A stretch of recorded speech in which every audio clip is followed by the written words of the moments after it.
Assalamualaikum warahmatullahi wabarakatuh. Saya Ruli Marisa Valentina dari kelas 1B Keperawatan dengan NIM 2214201090 dengan mata kuliah Ilmu Biomedik dengan dosen pengampu Nurse Imelda R. Kartika, SCAP, MCAP, Universitas Fordekhorst Bukit Tinggi. Materi pertama yaitu sistem persyarafan. Sistem persyarafan adalah konfigurasi yang harus dimiliki suatu sistem agar perangkat keras atau aplikasi perangkat lunak dapat berjalan dengan lancar dan efisien. Kegagalan untuk memenuhi persyaratan ini dapat menyebabkan masalah pemasangan atau masalah kinerja. Secara garis besar, otak dibagi menjadi 3, yaitu otak besar berfungsi mengatur gerakan tubuh, kemampuan berbahasa. Yang kedua, otak kecil. Fungsi otak kecil bertanggung jawab dalam mengendalikan gerakan, menjaga keseimbangan, serta mengatur posisi dan koordinasi gerakan tubuh. Yang ketiga yaitu batang otak. Fungsinya sebagai stasiun pemancar yang menghubungkan otak besar ke saraf tulang belakang, serta mengirim dan menerima pesan antara berbagai bagian tubuh dan otak.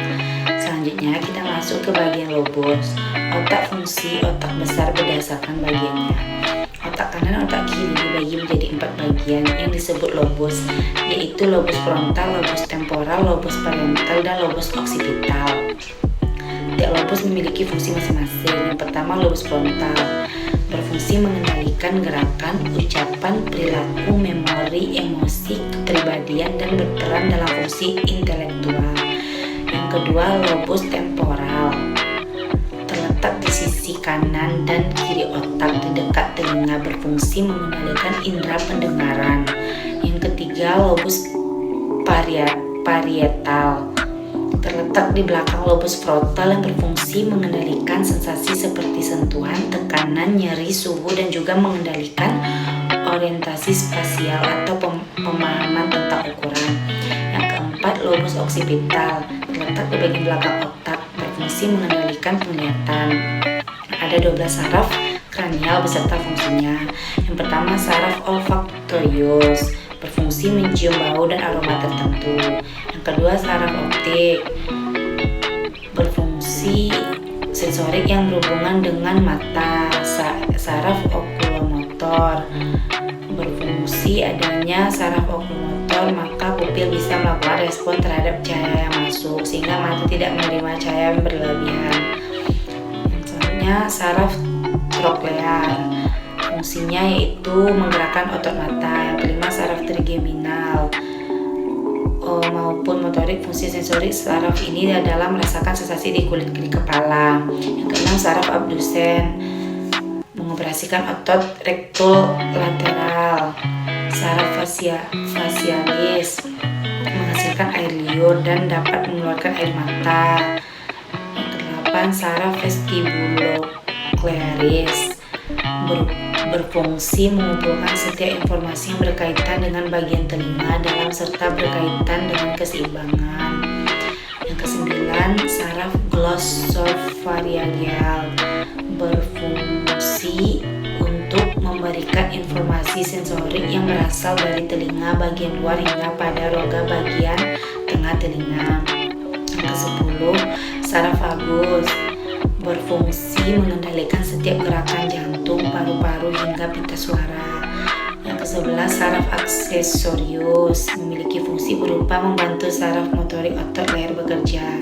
Yang ke-12, saraf hipoglossus berfungsi motorik yang berperan untuk menggerakkan lidah. Selanjutnya kita masuk tentang mekanisme refleks. Mekanisme gerak refleks terjadi ketika adanya rangsangan yang diterima oleh sel saraf. Walaupun setiap gerakan pasti terjadi karena juga berasal dari sel saraf, gerakan refleks terjadi secara tiba-tiba.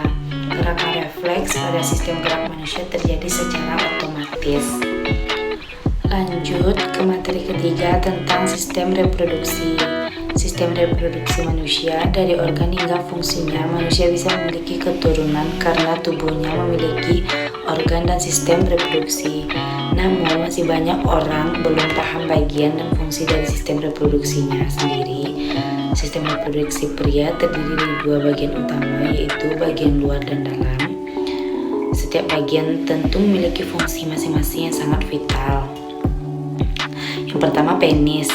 Penis adalah organ seks pria yang terdiri dari 3 bagian utama, yaitu pangkal radix, batang korpus, dan kepala glans. Pada umumnya, organ ini akan mencapai ukuran maksimal selama masa puber. Pada ujung kepala penis terdapat uretra yang merupakan saluran untuk mengeluarkan urin dari tubuh. Saluran ini juga berfungsi untuk mengeluarkan cairan mani ketika mencapai klimaks atau orgasme. Pada sepanjang batang penis terdapat jaringan yang dinamakan corpus cavernosum. Saat jaringan ini dipenuhi darah, penis akan menjadi kaku dan mengalami ereksi. Yang kedua, skrotum. Skrotum merupakan sebuah kantong kulit yang longgar dan mengandung di belakang penis. Di dalam skrotum terdapat sepasang organ sekaligus kelenjar yang disebut testis. Selain melindungi testis, skrotum juga mendukung fungsi testis dalam memproduksi sperma. Otot-otot khusus pada dinding skrotum memungkinkan testis untuk menjaga suhu optimal bagi produksi sperma. Yang ketiga, testis. Testis merupakan organ berbentuk oval di dalam kantung sebelah kanan dan kiri bagian belakang penis. Fungsinya untuk memproduksi dan menyimpan sperma. Organ yang biasa disebut buah zakar ini juga berperan dalam produksi hormon testosteron. Fungsi testosteron yaitu menghasilkan sperma dan memberi perubahan pada tubuh selama pubertas. Biasanya testis pria akan mulai tumbuh sekitar usia 10-13 tahun. Ukuran testis setiap pria berbeda-beda, tetapi rata-rata panjangnya sekitar 5-7,5 cm dengan lebar 2,5 cm.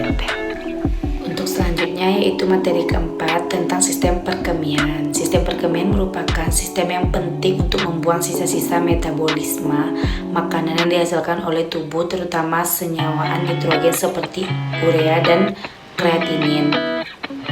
Bahan asing dan produk sisanya sampah metabolisme ini dikeluarkan atau disekresikan oleh ginjal dalam bentuk urin. Sistem perkemihan berfungsi untuk menyaring darah dan membuang apa yang tidak dibutuhkan tubuh. Prosesnya menghilangkan air ekstra dan garam, racun, dan produk limbah lainnya. Anatomi sistem perkemihan. Yang pertama, ginjal. Berjumlah 2 buah, masing-masing ada di kedua sisi belakang perut, tepat di bawah tulang rusuk. Setiap ginjal kira-kira sebesar kepalan tangan. Yang kedua, ureter, berupa tabung tipis di dalam panggul untuk membawa urin dari ginjal ke kandung kemih. Yang ketiga, kandung kemih, berbentuk seperti kantong dan terbuat dari otot yang bisa mengembang saat terisi. Selanjutnya, uretra, berbentuk seperti tabung yang membawa urin dari kandung kemih keluar dari tubuh. Banyak kondisi yang dapat memengaruhi sistem perkemihan. Infeksi, penyakit, atau masalah dapat muncul saat lahir atau berkembang seiring bertambahnya usia. Beberapa gangguan saluran kemih yang umum adalah: yang pertama, infeksi, masalah struktural, batu ginjal, masalah buang air kecil, obstruksi saluran kemih, penyakit ginjal, dan sistitis interstisial. Selanjutnya, materi kelima tentang sistem atau organ pernafasan. Bernapas adalah salah satu aktivitas otomatis yang dilakukan oleh tubuh. Tujuannya adalah untuk mendapatkan oksigen yang dibutuhkan tubuh untuk tetap hidup.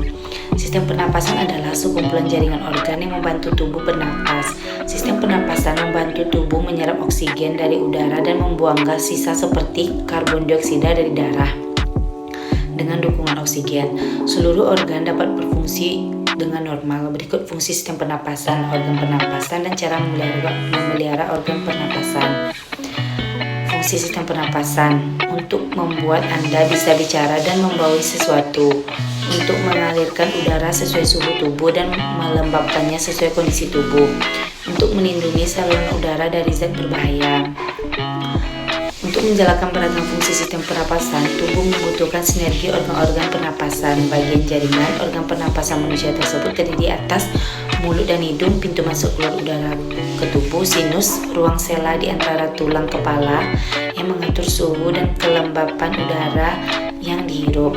3. Tenggorokan, tabung yang mengalirkan udara dari mulut dan hidung ke batang trakea. Yang keempat, trakea, bagian tubuh yang menghubungkan tenggorokan dan paru-paru.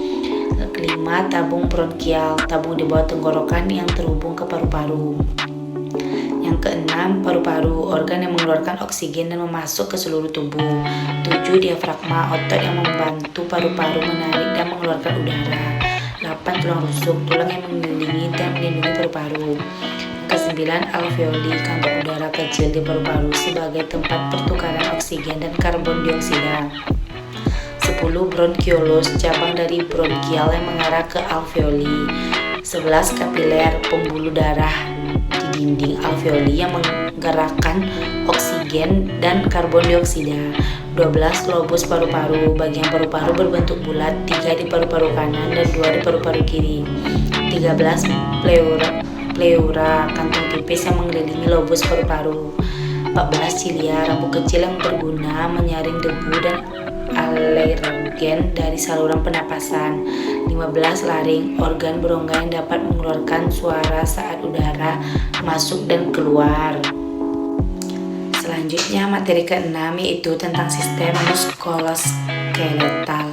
Anatomi sistem muskuloskeletal. 1. Muskular atau otot. Jaringan otot adalah salah satu dari 4 jenis jaringan primer atau utama, terdiri dari sel-sel otot yang khusus untuk berkontraksi. 3 jenis jaringan otot yaitu otot rangka, otot jantung, dan otot polos. Tanpa ada jaringan otot, tubuh tidak dapat melakukan pergerakan.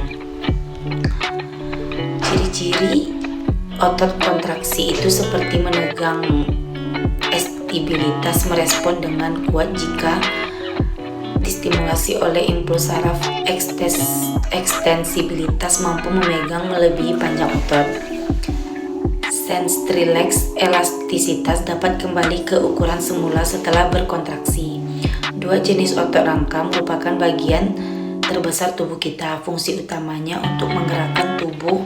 Otot anggota gerak ada 2 kelompok yaitu otot seksor untuk membengkokkan sendi dan otot sensor untuk meluruskan sendi. Fungsi otot rangka. 1. Menghasilkan gerakan otot pada tempat otot itu melekat, mempertahankan postur dan posisi tubuh terhadap gaya gravitasi, menjaga panas tubuh agar suhu tubuh normal, mengatur gerakan pada tulang dan sebagai alat gerak aktif. Ciri otot rangka bercorak lintah terdapat pada rangka tubuh, bekerja sesuai kesadaran dan volunter. Selanjutnya adalah otot polos. Sebagian besar sel otot polos ditemukan di dinding saluran dan organ berongga seperti kandung kemih dan uterus serta perbandingan tuba yang terdapat pada sistem respiratorik, pencernaan, reproduksi, urinarius, dan sistem sirkulasi darah. Fungsi dari otot polos ini adalah membantu dalam pencernaan makanan dan juga memaksakan makanan dari satu organ ke organ yang lain. Dalam sistem pencernaan, mengatur kontraksi dari kerja organ pencernaan, bernapas, reproduksi, serta organ-organ lainnya, kecuali jantung. Ciri-ciri otot polos ini adalah berbentuk gelondong, mempunyai inti sel, tidak mempunyai garis melintang. Selanjutnya adalah otot jantung. Otot jantung hanya terdapat di jantung secara struktural dan fungsional, memiliki kesamaan dengan otot rangka dan otot polos tunggal. Seperti otot rangkap, otot jantung memperlihatkan serat lintang karena filamen tebal dan tipisnya. Tersusun sangat teratur menjadi pola pita reguler. Fungsi otot jantung ini adalah mengatur fungsi jantung, memompa darah keluar dari serambi dan bilik ke pembuluh darah dan dari kiri tubuh atau sistemik, dan keadaan paru-paru memeras darah keluar dari jantung untuk pasukan ke paru-paru atau bagian tubuh lainnya, menyimpan energi dalam bentuk kreatin fosfat. Selanjutnya adalah jaringan penyambung satu sendi. Sendi atau artikulasi adalah istilah yang digunakan untuk menunjukkan pertemuan antara dua atau beberapa tulang kerangka untuk memudahkan terjadinya gerakan. Ilmu yang mempelajari persendian disebut artronologi. Terdapat 3 jenis sendi utama yaitu sendi virus, sendi tulang rawan, dan sendi synovial. Sendi juga dapat dideklasifikasikan menurut kemungkinan gerakan tak bergerak, sedikit bergerak, dan bergerak luas. 2 ligamen. Ligamen adalah jaringan ikat fibrosa yang menghubungkan satu tulang dengan yang lainnya menjadi jaringan ikat yang memfasilitasi gerakan 3M sangat elastis untuk kemungkinan peregangan dan lentur sendi dan anggota badan untuk memproduksi gerakan ligamen dapat diklasifikasikan dalam 3 kategori utama, yaitu ligamen antikular dan ligamen peritonia. Yang ketiga adalah jaringan ikat memiliki kekuatan tarik yang sangat tinggi dan menghubungkan otot dengan tulang mirip dengan ligamen dan juga terutama terjadi dari kolagen dan secara struktural dirancang untuk menahan jumlah tinggi tegang otot dan mereka bekerja sama dengan otot untuk mengarahkan kekuatan dalam yang digunakan untuk menarik hal ke arah tubuh. Gangguan pada sistem yang pertama adalah cedera, kedua kelainan bentuk tulang, yang ketiga osteomyelitis atau infeksi pada tulang dan jaringan sekitarnya, gangguan persendian, penggangguan pada sendi lutut, masalah pada otot, penyakit autoimun dan kanker otot. Selanjutnya yaitu materi ketujuh tentang sistem integumen. Sistem integumen yang artinya adalah penutup sistem ini mengarah pada struktur kulit dan aksesorisnya dan merupakan sistem organ terbesar pada tubuh manusia. Aksesoris yang dimaksud adalah kuku, rambut, dan kelenjar serta kulit. Adapun struktur kulit yang pertama adalah epidermis. Epidermis merupakan lapisan kulit paling luar yang terdiri atas jutaan sel kulit yang diikat oleh lipid. Epidermis bertindak sebagai perlindungan air dari air infeksi dan hal eksternal lainnya. Ada 4 sel di dalam lapisan epidermis. Yang pertama adalah carapinus, yaitu sel paling banyak yang berfungsi sebagai perlindungan yang tahan air. Yang kedua, melanin atau pigmen, kulit yang menentukan warna kulit. Yang ketiga, Langerhans untuk respon imun yang melawan virus dan polusi. Selanjutnya adalah Marvel, yaitu respons sensasi, reseptor, dan sensorik. Yang kedua adalah dermis. Dermis merupakan lapisan bawah setelah epidermis. Fungsinya membantu mengatur suhu tubuh, membuang kotoran, membuat kulit tampak halus. Yang ketiga adalah hipodermis. Hipodermis ialah lapisan terdalam kulit yang memiliki fungsi penahan terhadap benturan ke organ tubuh bagian depan, memberi bentuk pada tubuh, mempertahankan suhu tubuh. Adapun penyakit pada kulit yang pertama adalah dermatitis, yaitu yang menimbulkan rasa gatal berlebih. Yang kedua adalah melanoma, yaitu kanker kulit yang bisa mengakibatkan kematian bila tidak diobati. Yang ketiga adalah campak atau rubella, penyakit yang disebabkan oleh virus. Yang keempat adalah bisul atau furunkel, terjadi karena kebersihan yang buruk, luka yang terinfeksi, pelemahan diabetes. Yang kelima adalah pudis atau skabies, disebabkan oleh parasit atau tungau yang sering diderita oleh orang yang tinggal di tempat kumuh. Selanjutnya, materi ke-8 adalah sistem kardiovaskular. Sistem kardiovaskular merupakan organ sirkulasi darah yang terdiri dari jantung, komponen darah, dan pembuluh darah yang berfungsi memberikan dan mengalirkan suplai oksigen dan nutrisi ke seluruh jaringan tubuh yang diperlukan dalam proses metabolisme tubuh. Yang pertama, jantung. Jantung memiliki ukuran sedikit lebih besar dari kepalan tangan Anda, yakni sekitar 200 hingga 425 gram. Jantung Anda terletak antara paru-paru pada bagian tengah dada, pada bagian belakang, dan sedikit ke kiri tulang dada. Berikut ini adalah anatomi jantung. Yang pertama, perikardium. Perikardium ialah sejenis membran serosa yang menghasilkan cairan serous untuk melumasi jantung selama berdenyut dan mencegah gesekan yang menyakitkan antara jantung dan organ sekitarnya. Bagian ini juga berfungsi untuk menyangga dan menahan jantung untuk tetap berada dalam posisinya. Dinding jantung terdiri dari 3 lapisan, yaitu epikardium lapisan terluar, miokardium lapisan tengah, dan endokardium lapisan dalam. 2. Serambi atau atrium.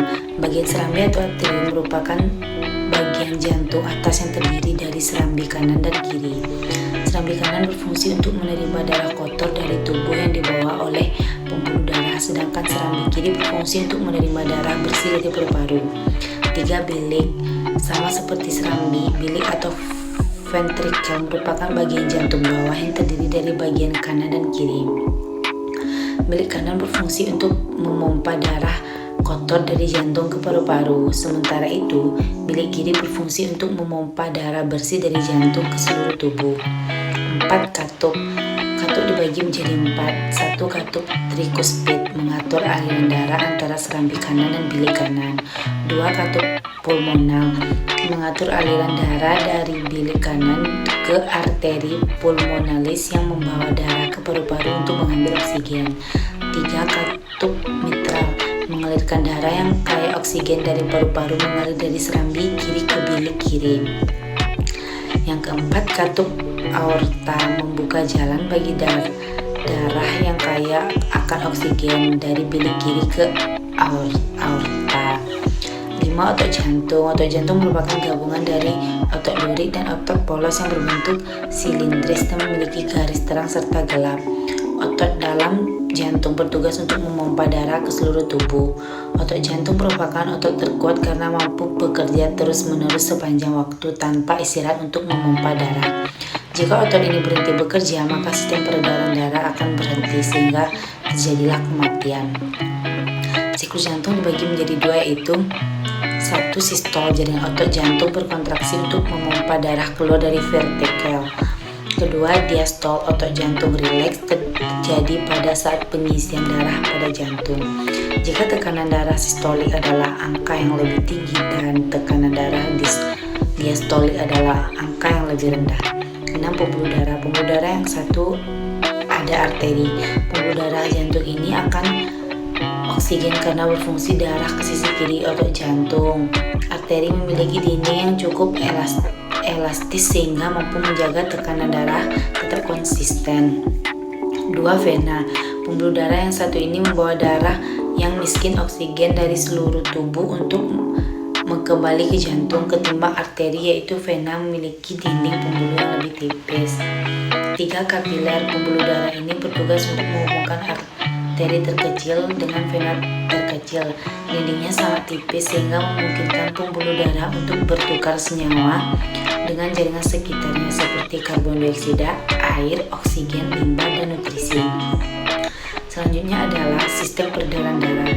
Sistem peredaran darah ini berfungsi memindahkan zat dan nutrisi dalam sirkulasi peredaran darah.